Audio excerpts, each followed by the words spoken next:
Strange but true stories. Tales from the light side, the dark side, and the other side. I'm Steve White.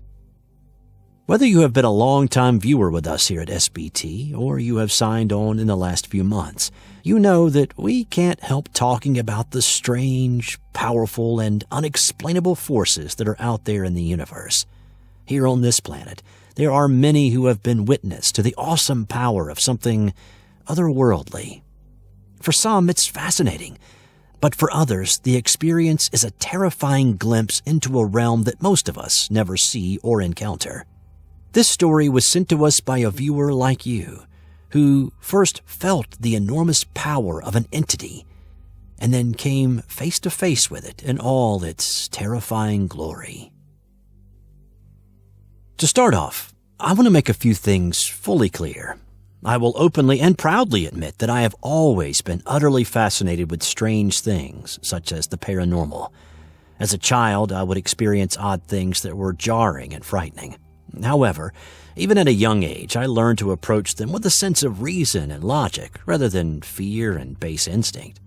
This is mainly due to my father. Not only is he a highly trained and successful engineer whose very worldview is logic and reason, he is also overly critical and even violent with the way he reacts to unpleasant or opposing information.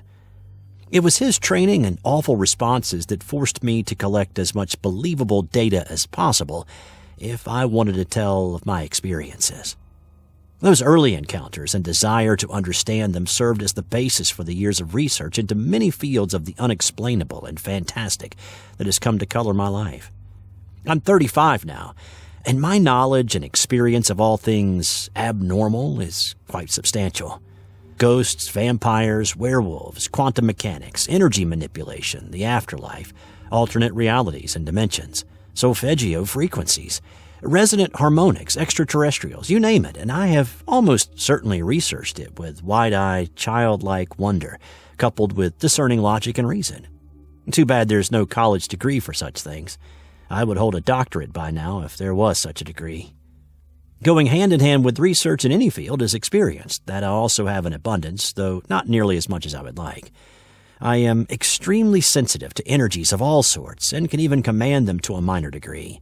I can sense and read all forms of energy around me, whether it's raw, primordial energy or the emotional energy of people near me with precision. I'm an empath, as emotional energies can do quite a number on me if I don't take steps to shield myself before entering into an emotional situation. Yet, for most every encounter, there is almost always an obvious lack of fear for me. I attribute that to my ability to read energies so acutely and sense intent. Normally, these encounters serve only to inspire excitement, wonder, and interest as my default reaction. As I said, I'm truly fascinated by all things that fall outside of the normal and mundane spectrum. Scattered throughout my mostly interesting and thought-provoking experiences are a handful of encounters that have managed to overpower my natural wonder and curiosity with base fear. One encounter stands out as both one of those exceptions to that rule and is a solemn reminder that much of what I am fascinated and intrigued by is both dangerous and beyond my scope of real understanding.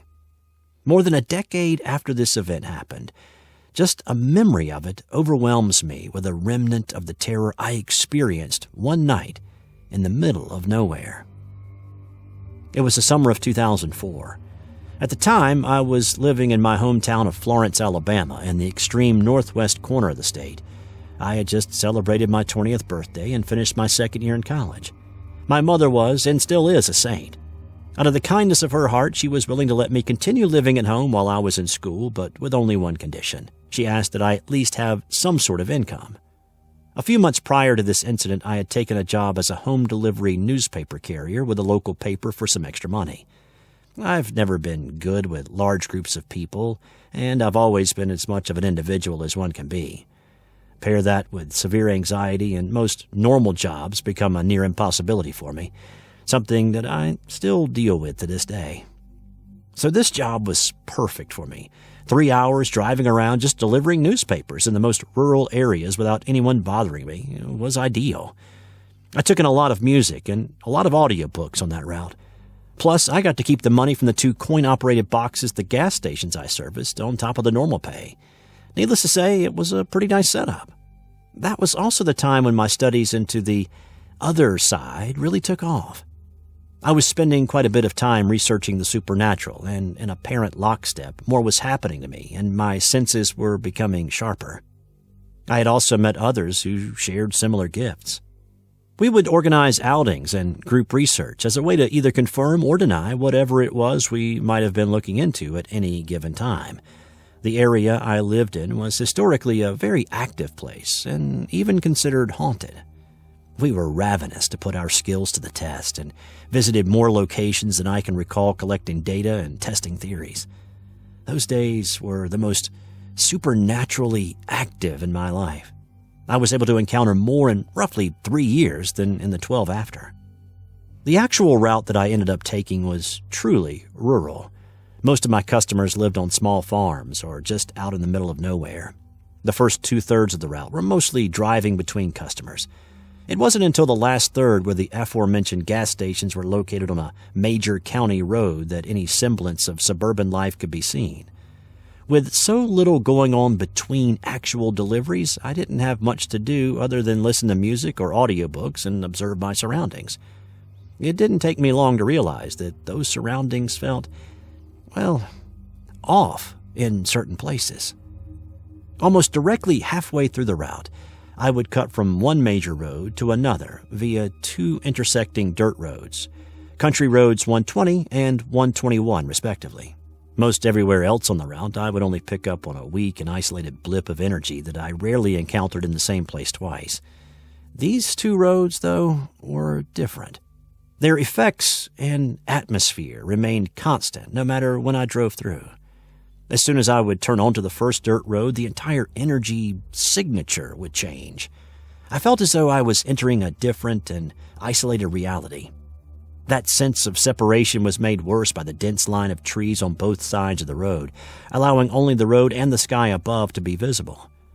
The sense of being watched was nearly overwhelming here.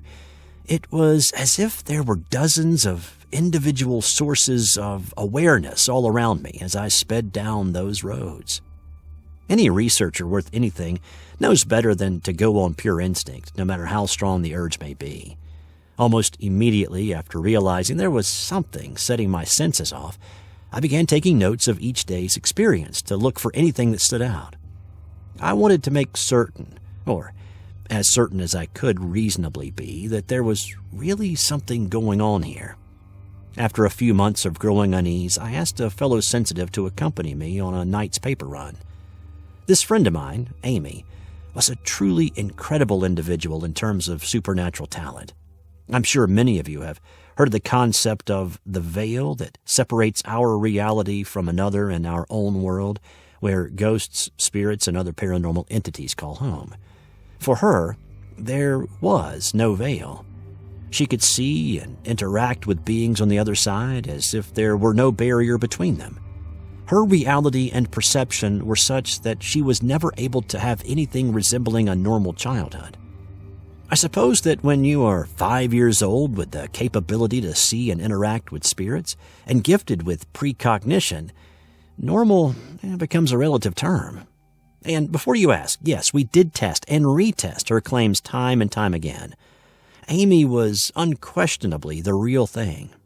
Now, I may possess a fair bit of knowledge, but my actual skills in the supernatural realm are mainly limited to energy sensitivity.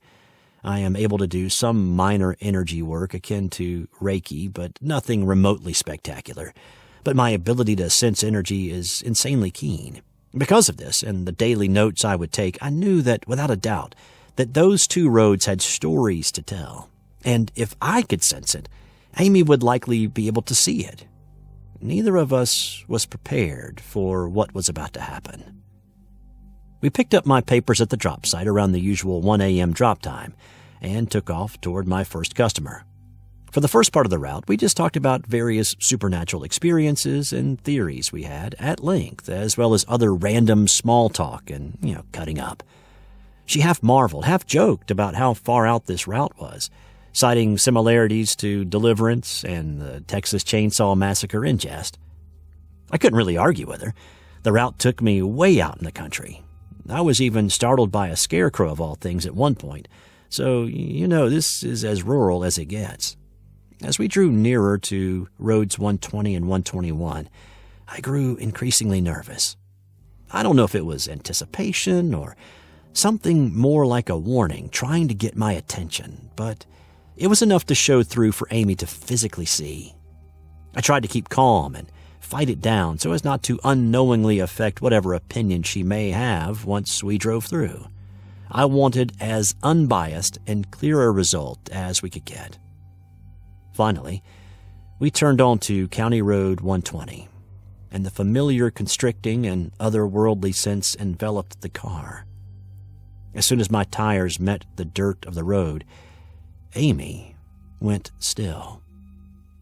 At first I could tell she was simply watching and on alert, but it only took seconds before her entire demeanor shifted. By the time we found the pavement of the main road, Amy was in the floorboard of my 1988 Oldsmobile Delta 88 curled up in a fetal position and crying. That, more than anything, scared the hell out of me.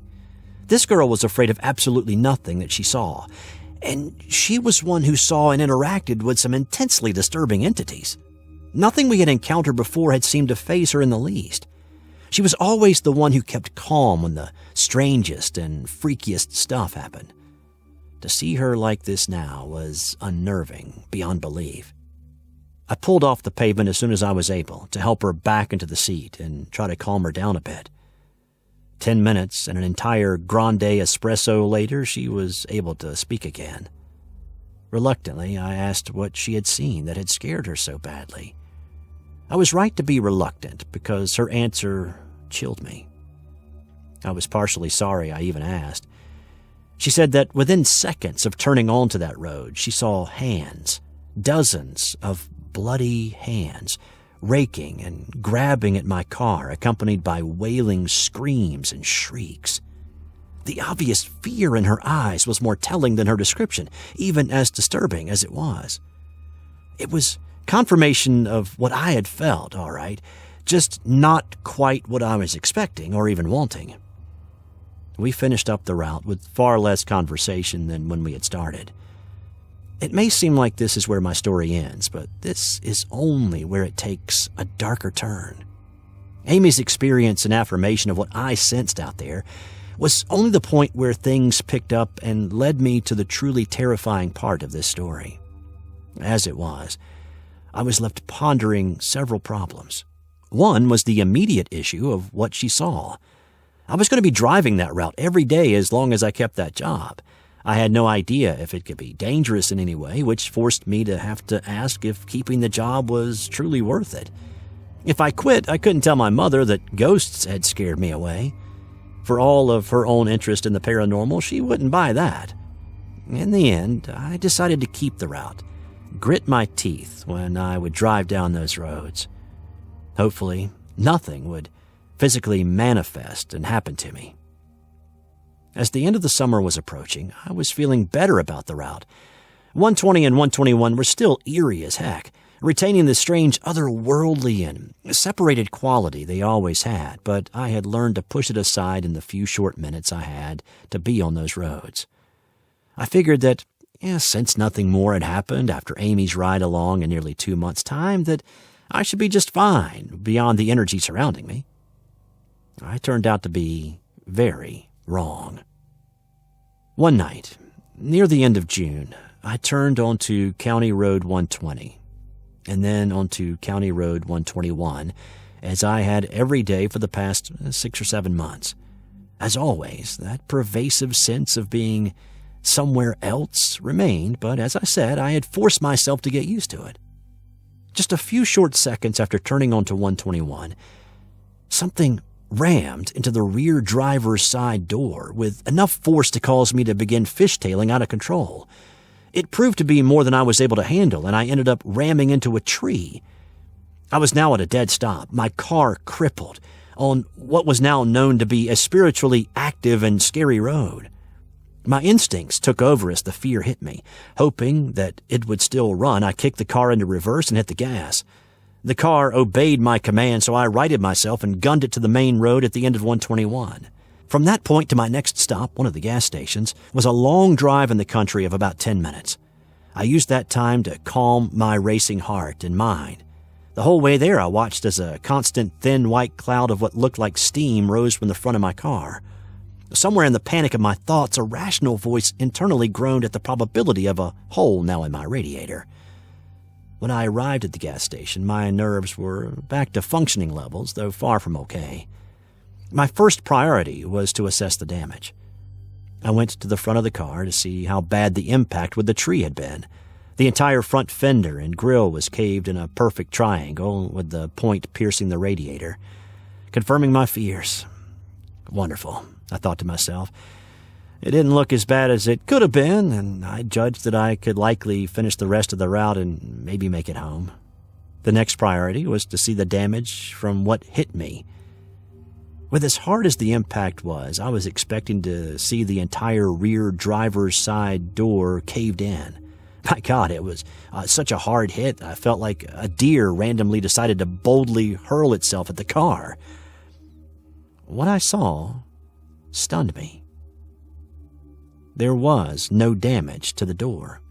Not a scratch or a fleck of paint out of place. How could something with such obvious size and mass hit with such force and not leave a trace of impact? It just didn't make any sense. Remember, this car is a 1988 Oldsmobile Delta 88. This was a big and heavy car. For something to knock around a land barge the way I had just experienced required serious force. I was freaked out before, but now I'm scared. I hastily refilled the paper box, pulled out of the gas station towards the furthest customer on that stretch before heading back in the direction of town and my few remaining customers. This stretch would be where the real terror happened. I turned right onto the main road from the gas station to a customer about half a mile down the road. I'll never forget this person's mailbox because it was a custom brick creation the owner had made himself. Every time I saw it, I could think of just how awful it would be to run into it. Heading in the direction of this customer, there's a large cow pasture on my right. Separating the pasture from the road was a very wide and deep drainage ditch. Seeing as how the area was right on a large creek that was prone to flooding, it was a perfectly sensible thing to have. It had to be about 3 feet wide, 4 feet deep. As I said, it was a large ditch.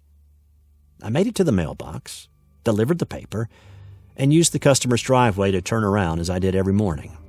Now facing in the opposite direction, the pasture and the ditch were now on my left, the driver's side. I will be the first to admit that I startle easily. I'm jumpy. Throughout my childhood, people found it to be loads of fun to sneak up on me or startle me in any way that they could to get me to jump or do something amusing in response. As annoying and upsetting as that was, and still is, I can at least admit that it must be entertaining to watch. Honestly, I feel that this is the key reason why I have such good reflexes. Being easily startled is not the same as being easily scared. To be startled is a momentary reaction that doesn't leave any real lasting feeling after the initial response. Most people get over being startled within a few seconds. Being scared runs deeper than that. It settles in on a far more instinctual level, influencing every thought that follows while under that influence. I may startle easily, but I do not scare easily. My natural fight or flight response has always been fight, so I tend to face fear down when I have no choice. Normally, my own stubbornness and self-dignity are enough to keep fear from winning that battle. Normally. Not this time. Not even close. I was trying to take it easy on my crippled car, just trying to get done with the little bit of the route I had left before getting home as fast as possible without doing any more damage. I was almost back to the gas station that I had stopped at previously, signaling that I was on the very last bit of the route. I sensed it first, a wave of cold dread that wrapped me in less than a second. A mere second later, I saw it. Whatever it was.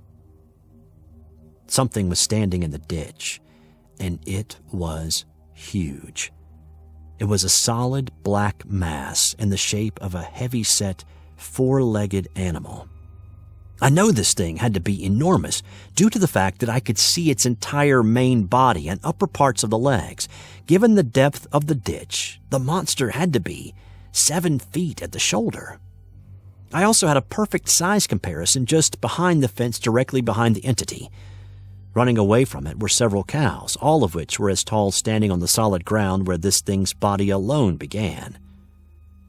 When I saw it was a solid black mass. I doubt you picture what I saw.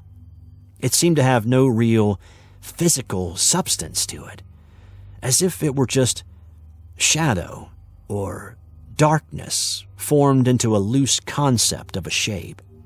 Its edges seemed to give off darkness the way the heat from the road rises on a really hot day. The most pressing and overwhelming detail of this thing wasn't in how it looked, but what it did. Recall that I mentioned a wave of dread and fear. The closer I got to this thing, the stronger the fear got.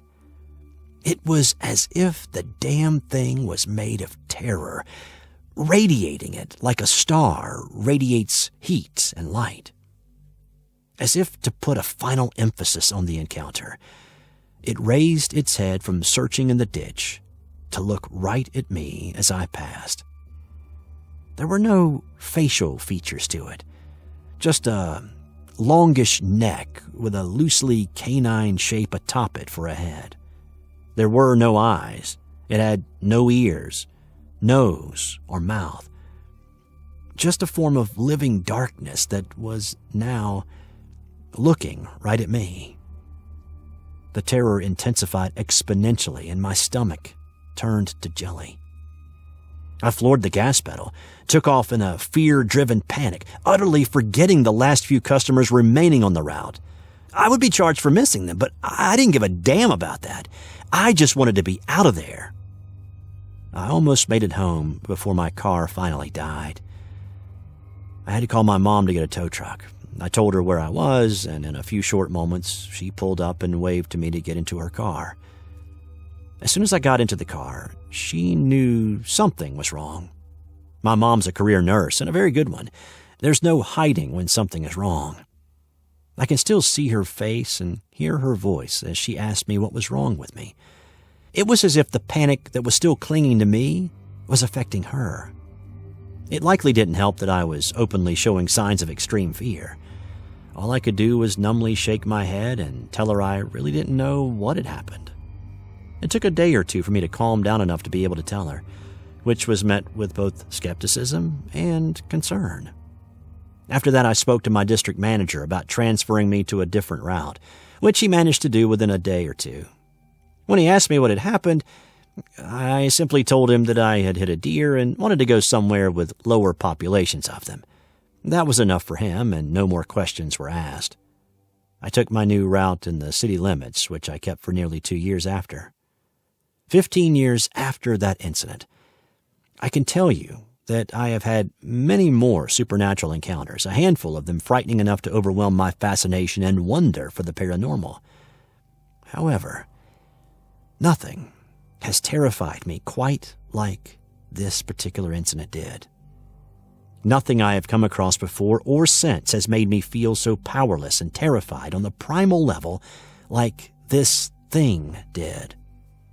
Of course, I did heavy research, looking for anything that might match the description of what I crossed that morning.